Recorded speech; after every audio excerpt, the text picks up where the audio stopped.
Hi everyone, this is me, Dr. Rukmani Choudhary, and you're watching Dr. Rukmani's Health Update. My today's topic is carcinoma of cervix. So in today's video, I'll be talking everything about carcinoma of cervix, like why you have these cancers, what are the causes, risk factors, sign or symptoms, diagnosis are required, and the prevention part, the tips part, and treatment in allopathy treatment. So requested to watch complete video for complete information. So let's begin. Let us carcinoma of cervix, the cancer of cervix. See, cancer is the abnormal, unusual cellular growth. Because cervix, that is the opening of the uterus, obviously, so that connects your uterus to the vagina. So if these abnormal, unusual cellular changes are seen in the cervix, then like cancerous changes or carcinoma of cervix. These can be superficial, these can be deeper one, and these can even spread to the other body part. We'll talk later. Commonest cause is HPV, means human papilloma virus. Human papilloma virus, and that is like having different strains. Mean this can cause even warts, the genital warts, the skin eruptions, and even vaginal or valvular like cancers. This factors for the who have this problem, like who are at a high risk. So yes, if you are below 16 and you have sexual relationships, you can be at a high risk. And if you are like having sexual relationships within 1 year of your menarche, means you have your periods and within 1 year you have started these relationships, so this can again act as a risk factors. Having multiple sexual partners, so you can having STDs, means sexually transmitted disease, can make you on a higher risk. If you're using birth control pills like more than 5 years, so, and yes, obviously the weak immune system. Symptoms you have, kind of sign or symptoms you have while having this problem. So carcinoma of cervix, it like grows gradually. You have enough time to evaluate. At times you don't go even for the test part, and usually it is diagnosed on the later stage. It means you don't have any symptom at all, and it takes time. That is unusual vaginal bleeding. Normal vaginal bleeding can be after menopause, means your periods has stopped, but still you have vaginal bleeding. And after relation, means after post-coitus, you have bleeding post-coitus. Bleeding in between your periods, means for relationships, dyspareunia. If it spreads to the other body part, so you might have other symptom as well, like if it has spread to the liver, you can have loss of appetite, poor appetite, weight loss. And if it has spread to the bladder, so you may have burning urination, problem while urinating, difficult urination part. What tests are required? How we diagnose the condition? Test. So pap smear, through pap smear, there are studies through the pap smear. There are studies that whether they are unusual, and if there is any unusual findings are there, so there is further biopsy test. So certain tissues are taken out and they further studied for further evaluation purpose.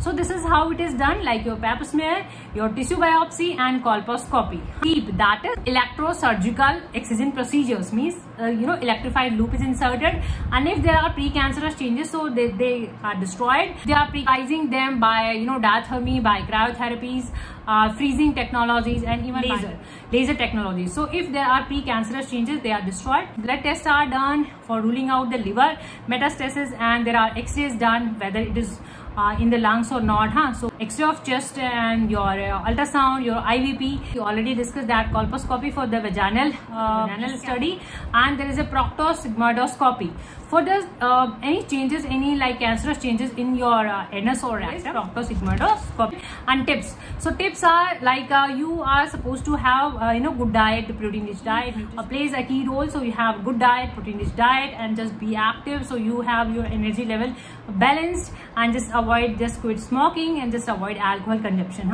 So these are the steps you can follow. And for the prevention part, yes, this can be prevented by HPV vaccination, and that is available for both men and the women.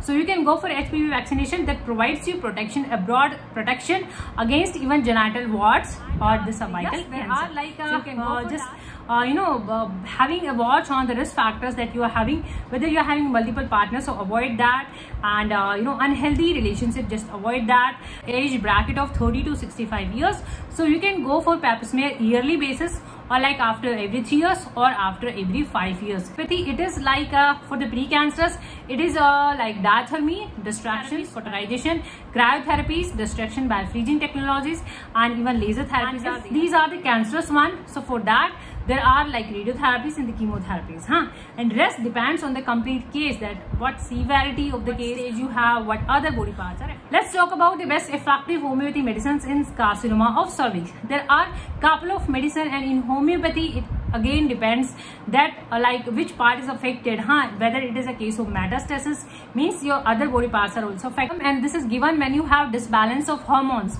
means you are having disbalance of hormones, and this is given in the initial stages of carcinoma of cervix. You can use iodine. These are in the oral form. The size can differ, the company color can differ.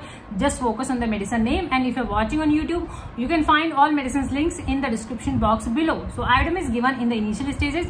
Just have 1 or 2 drops twice or thrice before having nitricum. Acidum nitricum is given when you have a case of even STD, means you are having sexually transmitted disease as well, and you are having urinary bladder involvement, means there is a metastasis to your urinary bladder. So in that, acidum nitricum in 30 or 200 potency, and you have offensiveness in your urine, and there's a burning, and there's a STD history. So in that case, you can take acidum nitricum. For the leukorrhea, acrid leukorrhea, creosote is given when you have acrid leukorrhea, corrosive leukorrhea. In the metastasis case, ulceration is there, and the later advanced stage, so you can use this medicine. Excessive vaginal drastitis is given. It is known for its gastric property. Cancer, or your cancer had spread to the like liver, and in the like less severe cases to the most severe cases, low stage to the high stage, the advanced stage.